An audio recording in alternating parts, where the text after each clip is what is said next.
जानू जानू जानू थांब. जानू अगं तू काय बोलतेस, मला काही कळतच नाहीये. ताई तूच मला सांग, तूच आली होतीस की नाही माझ्यासोबत इंटरव्ह्यूला? मला जॉब मिळाल्यानंतर मी किती आनंदात होते, किती खुश होते. घरी सुद्धा सगळे किती छान मूडमध्ये होते. आईने तर मला आशीर्वाद पण दिला होता की जानू बाळा तुझं सगळं छान होऊ दे, तुझी भरभराट होऊ दे. पण नाही. अरे वेंकी दादा, मी ऑफिसला गेले तर तिथे रिसेप्शनवर मला ऑफर लेटर देण्यात आलं. हे घ्या तुमचं जॉईनिंग लेटर. ते ऑफर लेटर घेऊन मी खूप खुश झाले. त्यानंतर रिसेप्शनिस्टने मला सांगितलं की तुम्ही केबिनमध्ये जा, सर तुमची वाट बघताय. म्हटलं ठीक आहे, म्हणून मी केबिनमध्ये गेले. May I come in sir? Yes come in. तर तिथे मला असं वाटलं होतं की कुणीतरी अशी व्यक्ती माझ्या समोर येईल जी मला माझं काय काम आहे किंवा माझं वर्क प्रोफाईल काय हे एक्सप्लेन करेल. तर समोर एक माणूस पाठमोऱ्या खुर्चीवर बसला होता. मला कळलं तो माझा बॉस आहे. मी म्हटलं कोण आहे हा? ते पिक्चर मधल्या एकदम स्टायलिश एंट्रीवाला बॉस तसं. तर तेवढ्यात तो वळला. Good morning sir. Good morning. आणि समोर बघते तर कोण होतं? कोण होतं? कोण होतं? कोण? कोण होतं ग? समोर होते खुद्द जयंत कानिटकर. काय काय बोलतेस? पहिल्याच दिवशी थेट कंपनीच्या मालकाची भेट, ही म्हणजे सुवर्ण संधी. दादा, त्या माणसाला बघून मला असं अजिबात वाटलं नाही. कारण माझ्या डोळ्यासमोर तो माणूस होता ज्याला बघितल्यावर ना माझ्या तळपायाची आगही मस्तकात जाते. तू पाहिलं होतंस ना होळीला कसा वागला होता तू माझ्यासोबत. ते मला न विचारता मला रंग लावला. अरे काय गरज होती? होते ना मी माझ्या फॅमिली बरोबर छान आनंदात रंग खेळत होते, मज्जा करत होते. पण नाही, ह्याला आपलं सारखं सतत मध्ये मध्ये मध्ये मध्ये करायचंच असतं. नाही मला कळत नाही नक्की त्याचा काय प्रॉब्लेम आहे. मूर्ख माणूस आहे तो, मूर्ख. आणि त्याचंच ते ऑफिस होतं. म्हणजे बाबा, मला तुमच्याच कंपनीत नोकरी लागली आहे. मला सांगा तुम्ही कसं सहन करता या माणसाला? आणि एक मिनिट, काल तुम्ही कसे नव्हता तिथे?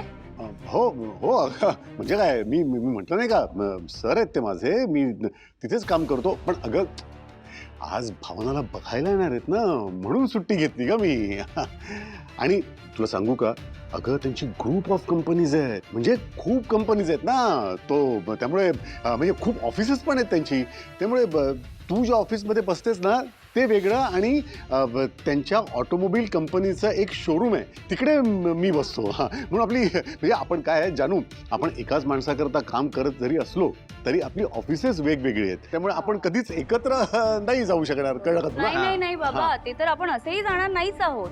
कारण मी त्या माणसाच्या ऑफिसला नाहीच जाणार आहे.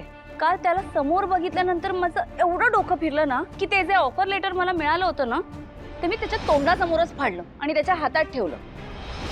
तू लेटर फाडलं? अगं अहो काय? पण एवढं सगळं होऊन हा माणूस एवढा निर्लज्ज की माझ्या समोर येऊन असा हात पुढे करून स्वतःची ओळख करून देत होता. मी मिस्टर जयंत कानेटकर. माय सेल्फ जयंत कानेटकर. कसं काही वाटत नाही याला? कशी लाज वाटत नाही? मला खरंच काही कळत नाही. बाळा तू आधी शांत हो बघू. जानू, तू बघितलंस का, तो माणूस इतकाही वाईट नाहीये. तू इतकी कानाखाली मारलीस त्याला तरी पण त्याने तुला काढून नाही टाकलं. म्हणजे पर्सनल आणि प्रोफेशनल लाईफ त्याला वेगळं वेगळं ठेवता येतं. आणि जानू, तू एक गोष्ट विसरू नकोस ना, मी तुझी त्यांच्याकडे अजिबात शिफारस केली नव्हती. हां, म्हणजे खरं तर मी त्यांना सांगू शकलो असतो, तुझी शिफारस करू शकलो असतो, पण त्यांनी तुला तुझ्या गुणवत्तेवर नोकरी दिलेली आहे. तुला माहिती आहे का, तू मला सांगितल्यावर मी जयंत सरांना अगदी स्पष्टपणे त्यांच्या तोंडावर सांगितलं की माझ्या मुलीची अशी इच्छा आहे की तुम्ही या घरात पाऊल सुद्धा ठेवायचं नाही, कधीही यायचं नाही. अगं त्यांचा इतका अपमान केला मी जानू, तरी सुद्धा त्यांनी ते मनावर न घेता तुला नोकरी दिली. म्हणजे बघ ना किती चांगला भला माणूस आहे अगं तो.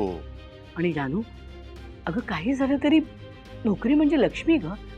लक्ष्मीला लाथ मारू नये कधी. आणि तू चक्क पहिली नोकरी तुझी, त्याचं अपॉइंटमेंट लेटर तू फाडून टाकलंस. आई अगं मग दुसरं काय करायला हवं होतं मी? म्हणजे जानू ही नोकरी गेली का तुझी? अगं असं काय करतेस? माझी शिफारस करायची एवढी चांगली नोकरी मी केली असती, चांगला पगार. अरे संतोष, तुला आहे ती नोकरी तू करतोयस हेच खूप आहे आम्हाला. तू थांब जरा. जानू तुलाही सांगू का अगं, पण तू इतकी चांगली नोकरी अशी तडकाफडकी म्हणजे सोडून आलीस लगेच म्हणजे हे नाही नाही नाही बाबा, नोकरी नाही गेली आहे माझी. खरं तर माझ्या हातून एक खूप मोठी चूक घडली आहे. काय चूक कसली, मूर्खपणाच केलाय मी. म्हणजे मी त्या दिवशी इंटरव्ह्यूला जेव्हा गेले होते तेव्हा मला एक कॉन्ट्रॅक्ट दिलं होतं आणि ते कॉन्ट्रॅक्ट मी न वाचताच साईन केलं. आता म्हणजे मला असं वाटलं होतं की त्या कॉन्ट्रॅक्टमध्ये फार फार तर काय लिहिलेलं असणार की ही तुमची वर्क प्रोफाईल आहे किंवा ही तुमची पोस्ट आहे, हे तुमचे वर्किंग आवर्स आहेत, तुम्हाला एवढा एवढा पगार असणार आहे किंवा तुम्ही जर का ओव्हर टाईम केलं तर तुम्हाला एक्स्ट्राचे एवढे पैसे मिळतील, हेच लिहिलेलं असू शकतं असं मला वाटलं. पण नाही. पण याने कॉन्ट्रॅक्टमध्ये काय लिहिलं असेल विचारा. काय? याने असं लिहिलं होतं की मी जर का इकडे नोकरी करायची नाही असं ठरवलं तर माझ्या 3 महिन्याच्या पगाराच्या तिप्पट म्हणजे 4.5 लाख रुपये मला याला द्यावे लागतील.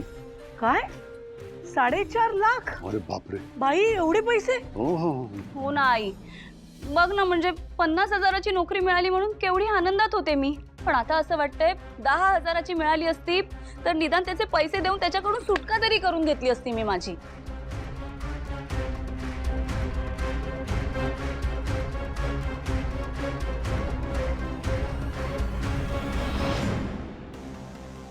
आई बाबा, मला तुम्हाला एक इम्पॉर्टंट गोष्ट सांगायची आहे. बोला ना. मी म्हणालो होतो ना की जानूने माझ्यासोबत जास्तीत जास्त वेळ घालवावा, त्यासाठी मी काहीतरी करणार आहे. सो माझा प्लॅन ठरला आहे. जानू माझ्याच ऑफिसमध्ये जॉब इंटरव्ह्यूला आली होती आणि मी तिला जॉब ऑफर केलाय. जयंत अरे तू जॉब ऑफर केलास ते ठीक आहे पण तिनं तो जॉब ऍक्सेप्ट करायला पाहिजे ना. आय नो, याचा मी विचार केला आहे. म्हणजे जानूने अगदीच नकार दिला या जॉबसाठी तर मी तिला एका कॉन्ट्रॅक्टमध्ये अडकवायचं ठरवलं आहे. नाही म्हणजे कळलं नाही मला. कसलं कॉन्ट्रॅक्ट? आई, कॉर्पोरेटमध्ये एम्प्लॉईजला जॉब ऑफर करताना ना एक कॉन्ट्रॅक्ट दिला जातो. सगळ्या कंपनीजचे तसे टर्म्स अँड कंडिशन सेमच असतात आणि माझ्या एक्सपिरियन्सनुसार एम्प्लॉईज ते कॉन्ट्रॅक्ट न वाचताच म्हणजे वरून वाचतात आणि सही करतात. ते पूर्ण कॉन्ट्रॅक्ट कधीच वाचत नाही.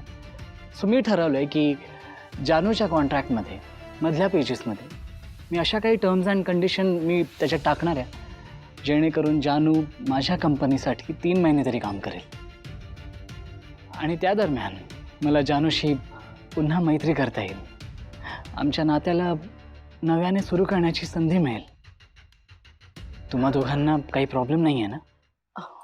नाही नाही जयंतराव, तुमचा हा जो काही प्लॅन आहे ना त्यात आमची साथच आहे तुम्हाला, नाही का हो? हो अगदी. हां आई नो आई, हा डिसिजन थोडासा हार्श आहे पण तुमचा सपोर्ट असेल तरच मी पुढे जाईन. हे बघ जयंत, तुझं आणि जानूचं नातं जर पूर्वीसारखं होणार असेल ना तर आम्ही काहीही करायला तयार आहोत. अगदी. जानू, मला वाटतं तू ही नोकरी केली पाहिजेस. अगं 50,000 पगार आहे. आमच्या यांना तर 35,000 आहे. अगं कर ना. नाही ग वीणा वहिनी, तो माणूस माझ्या डोळ्यासमोर जरी आला ना तरी राग होतो माझा. म्हणजे मला नाही माहित नक्की त्याच्यासोबत माझं काय बिनसलंय किंवा नक्की काय प्रॉब्लेम आहे, पण मला नाही आवडत तो माणूस माझ्या डोळ्यासमोर आलेला.